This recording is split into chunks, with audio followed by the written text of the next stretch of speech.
So yun nga, ano, if ever na ikaw ay Pilipino na nakatira ngayon sa Pilipinas, so meron tayong ano, mga locations, no, kung saan pwedeng mag-rally. So if ever na ikaw ay ayaw mong makisama sa mga NPA, mga komunista, no, na grupo ng mga NPA, ng mga Makabayan Black for example, so wag kayong pumunta sa may ano ha, EDSA Shrine kasi grupo nila yun. So kung doon naman kayo sa bandang Luneta Park, no, na organized din naman yan ng mga rappers, no, group of rappers and hip hop ng Pilipinas. So yung mga yan is ano yan eh, may nakapagsabi ko, nakikita, nababasa ko mga post na mga apakawala rin daw pala sila ng ano, ng mga kakamping ka. So ngayon kung ayaw nyo talaga mapahira ng politika and maging malinaw talaga na yung inyong pinaglalaban ay para sa anti-corruption at mapanagot, no, accountability para sa lahat ng mga kurakot, which is kasama na dyan si Pangulong BBM, kasi nga hindi naman talaga magkakaroon ng pangangamkam, no, ng salapi ng pirambayan. Hindi naman talaga magkakaroon ng korupsyon, malawakang korupsyon sa Pilipinas kung hindi ito pinahintulutan ng ating Pangulong Bongbong Marcos. Kasi hindi naman siya bingi, hindi siya bulag, hindi siya pipi, no. So meron siyang ano, kapasidad na kumbaga hindi siya bobo, not unless kung sabihin niya, aminin niyang incompetent siya, so dapat siyang mag-resign kung gano'n ang mangyari, no. So ibig sabihin ho niyan, nagnanakaw ang kanyang mga congressman, ibig sabihin niyan yung DPWH, no, under his term, ibig sabihin ho nun kasama siya, no. Siya yung pinaka pangulo, siya yung pinaka leader, siya yung pinaka number 1 na kurakot. So ngayon, kung ayaw niyo mabahirangan ng politika or ano pa man, no, ng mga politika, so yun talaga ano, accountability. So doon kayo sa Camp Aguinaldo sa may Gate 4. O nga pala, just in case ba na kayo nagtatanong kung saan nga ba ang Camp Aguinaldo, so baka ikaw ay taga Mindanao, Visayas, pumunta na ng Manila para makipag-rally. So ang Camp Aguinaldo po, pwede mo i-search ho dyan sa Google Maps, no, or sa Waze, pero Google Maps na lang para mas mabilis. I-type mo lang Gate 4 Camp Aguinaldo. So yun po ay ang kanyang vicinity is within the area ng Quezon City. Ang pinakamagandang ano dyan, pinakamagandang mabigay ko na example sa landmark ay ang Santolan Annapolis Station ng MRT. Yes, no? So ano siya, from EDSA, 'di ba? Ano yan eh, EDSA, sa may EDSA Cubao. Meron tayong ano diyan, Araneta Cubao Station. So next na station yan ay ano, Santolan Annapolis Station. So yun na po yung ano, Camp Aguinaldo. Diyan lang po na area, malapit na lang, no, mga ilang hakbang na lang.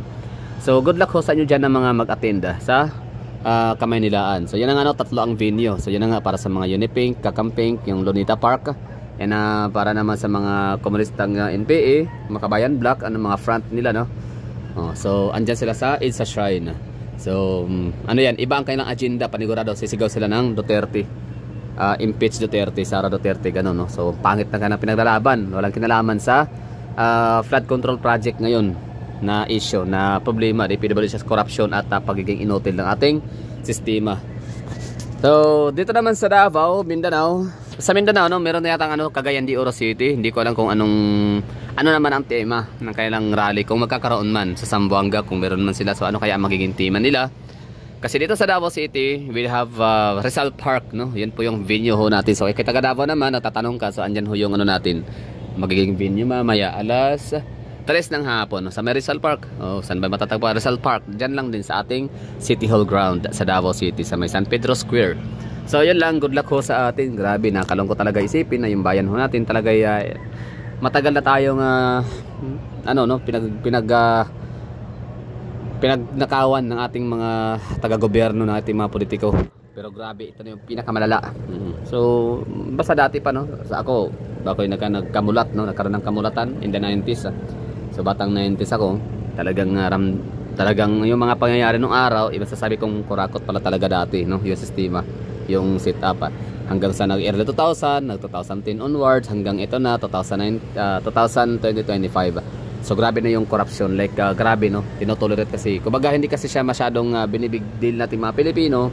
Like tsaka na tayo kasi kumikilos, no, nagkakaisa kapag meron na talagang mga nangamatay, marami.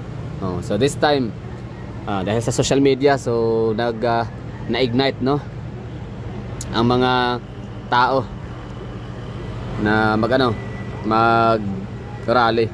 Kasi kaya para nga panagutin sana itong mga buhayan nating mga politicians, mga leader, mga congressman particular, and of course taga Malacanang.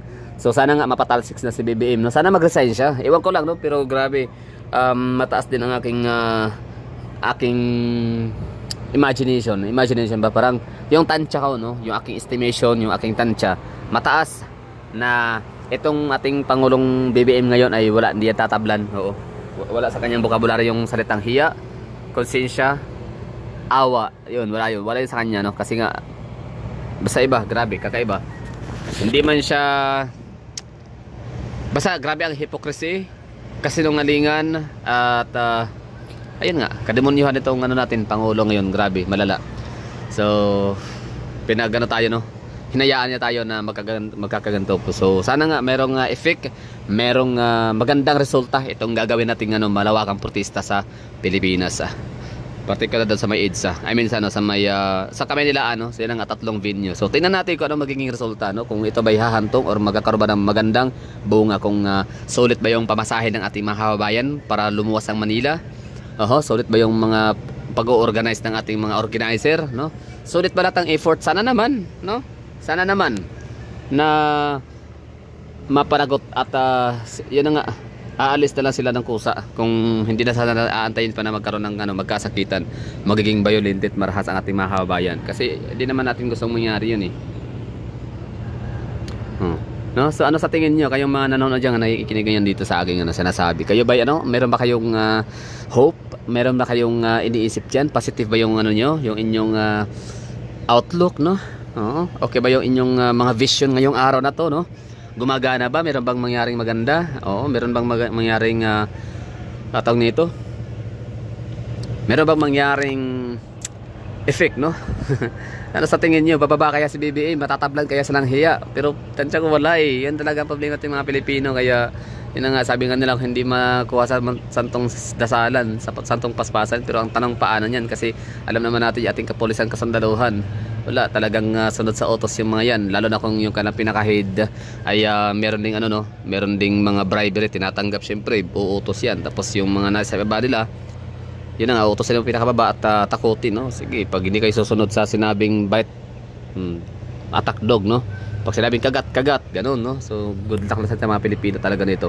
So tayo ang kawawa, tayo yung mga taxpayers money, tayo yung mga law-abiding citizens, tayo yung parang wala tayong karapatan na hataw nito magpaalis, no, ng presidente na sobra talaga ginagawa sa ating bansa na pangungurakot, kawalang hiyaan, di ba? So good luck sa atin, bayang Pilipinas. So sana magkaroon ng magandang resulta.